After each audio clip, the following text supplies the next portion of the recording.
আজকে একটা ছোট্ট কনসেপ্ট নিয়ে আপনাদের কাছে উপস্থিত হয়েছি। এই কনসেপ্টের মধ্যে আমার আলোচনার বিষয় হচ্ছে একটা উকুন মারা ওষুধ সম্পর্কে। আমরা কিভাবে এই উকুন মারা ঔষধটা ব্যবহার করে আমাদের মাথার উকুনকে মেরে ফেলব।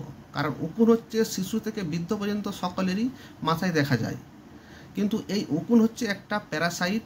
এটা পশুদের কাছ থেকে মানুষের কাছে আসে এবং মানুষের কাছ থেকে একজনের কাছ থেকে আরেকজনের কাছে সহজেই ছড়িয়ে পড়ে।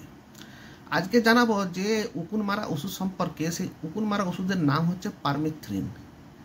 এই পারমিথ্রিন জাতীয় ঔষধ বাজারে সাবান এবং লোশন দুটোই পাওয়া যায়।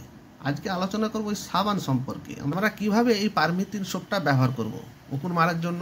আমরা প্রথমে কি করব, কিছু জল দিয়ে মাথার চুলকে আমরা ভিজিয়ে নেব। ওই ভিজে চুলের উপরেই পারমিথ্রিন সোপ ভালো করে ঘষে ঘষে মাখিয়ে দিতে হবে এবং 15 থেকে 20 মিনিট অপেক্ষা করতে হবে। 15 থেকে 20 মিনিট পরে ভালো করে শ্যাম্পু দিয়ে ওয়াশ করে নিতে হবে। এইভাবে একই নিয়মে আবার 3 দিন পরে একবার করতে হবে। করলে দেখা যাবে যে সপ্তাহে 2বার হয়ে যাচ্ছে। এর ফলে মাথার উকুন একটাও বেঁচে থাকবে না, সব মারা যাবে। ছোট কনসেপ্টটা নিশ্চয়ই আপনারা বুঝতে পেরেছেন।